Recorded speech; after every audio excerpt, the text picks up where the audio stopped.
I want to quickly address some of the basic questions that a lot of viewers have actually asked as well. Dr. Shrikande, if I can just come back to you, who is more prone to cancer? Who needs to get screened on a regular basis? And how does cancer really start? Do we have any answers to some of these questions? There are 2-3 things just for the sake of the general audience that I wish to highlight, that cancer is an uncommon event even today in this world. Yes, all this gets reported and it's increasing, so that's a source of concern, but it's an uncommon event. Point number 2, who is more prone to cancer? I think some of the basic things or the essence of life is moderation.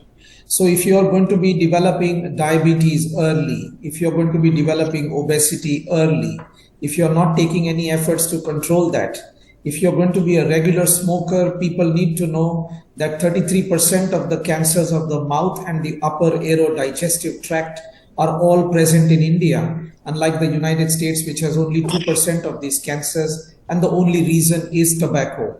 So I think who is more prone to developing a lung cancer or an oral cancer are people who consume tobacco or smoking. Who is more prone to cancers in terms of obesity and lack of exercise? Again, these are people who are more prone to cancer. Lack of hygiene, exposure to fumes or bad pollution and chemicals, or exposure to toxic heavy metal poisoning, whether it's in industry or it's in our water, is something which is an environmental problem. And if you are living and in contact with all these situations, you are perhaps more prone to cancer. So you should essentially get yourself checked, and how often should one get checked? I mean, how often should there be screening?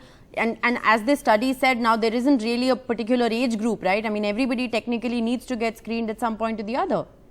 I think if you have a family history, some things like breast cancer and colon cancer and rectal cancer, then you need to see the genetic specialists, which are available in all the specialist hospitals treating with oncology, where preventive oncology comes in a big way right from the very beginning, where the entire family can be interviewed and screened if you are having a family history. But Dr. Rodgi, I'm running out of time on the show, so very quickly, signs and symptoms, big red flags that shouldn't be ignored. Yeah, so red flag top to bottom: breast lump, thorax, any cough, any phlegm with blood, breathlessness not getting better, tummy, weight loss, appetite loss, swallowing difficulties, and coming down to abdomen, blood and stool, change in bowel habits, especially in elderly, and very importantly, not to be missed, anemia, which is low hemoglobin with no obvious cause. You should be looked. And there's a whole list of red flags. Right. And if you just Google red flags, you'll see that. But also, I will say it's also about breaking the myth. We have a lot of myth in the society. This report you mentioned itself speaks about milk actually being protective for colorectal cancer, grains being protective, and Google per se is now banning milk and grains from our lives. So we need to put all those things together into account.